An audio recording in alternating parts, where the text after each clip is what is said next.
כשאתם תצפו בסרטון הזה, אולי תחשבו שזה לא ייתכן, אבל אני נשבעת לכם, כל מה שאני אומרת הוא אמת.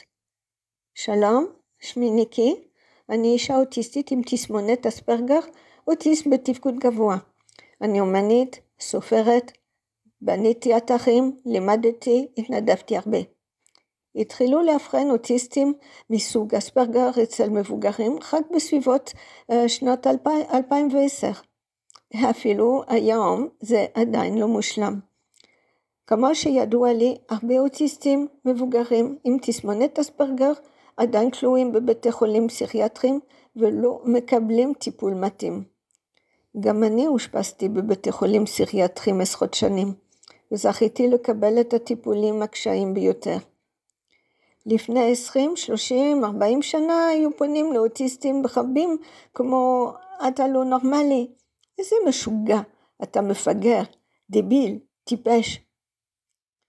גם אני שמעתי דברים כאלה, אבל למזלי, גם הכרתי אנשים נפלאים, אנשים שתמרו בי, שעמדו בצידי, שאהבו אותי מכל הלב כפי שאני. שנים חלפו, אני מתקרבת לגיל 60. חברים קרובים נעלמים, מתו.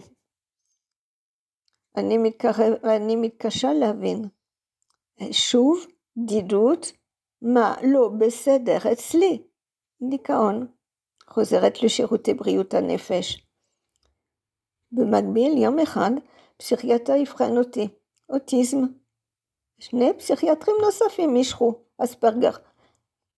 מבחינים פסיכולוגיים קבעו שאני על הספקטרום, ועוד הפתעה קטנה, IQ גבוה. לא יכלו עוד לטפל בי כחולת נפש, אבל אף אחד לא ידע מה לעשות עם אישה אוטיסטית, בת 60, בודדה ופגועה. עברתי כאוטיסטית משירותי בריאות הנפש לשירותי הרווחה. לצערי, משרד הרווחה לא קיבל אותי כאוטיסטית, אלא כקשישה. טעות, חשלנות, חוסר יכולת, אינני יודעת. כששאלתי במשרד הרווחה מדוע אני לא מקבלת טיפול כאוטיסטית, ענו לי, את האוטיסטית אספרגר היחידה בגילך בירושלים. מגיל 60 אוטיסט לא מקבל טיפול כאוטיסט.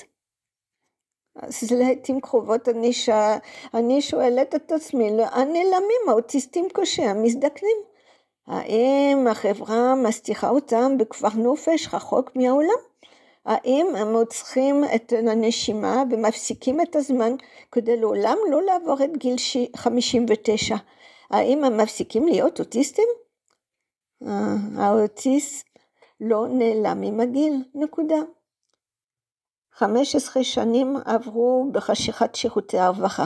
15 שנים של מכתבים, מיילים, דיבורים, בקשות, ללא מענה, ללא התייחסות לאוטיזם בכלל.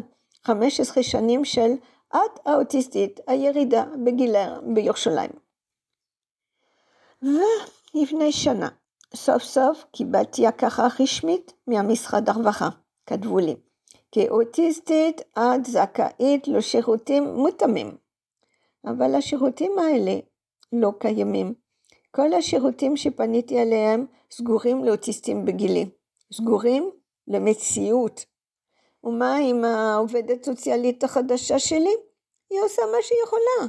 כלום. אוטיזם לא מכירה. היום אני בת 76. אני לבד. בעיות בריאות. לא יצאתי מהבית כבר המון שנים. אין לי ליווי. אין לי תמיכה מותאמת. אין לי למי לפנות. אין לי יותר כוח לעשות עוד משהו. תודה לתשומת לבכם.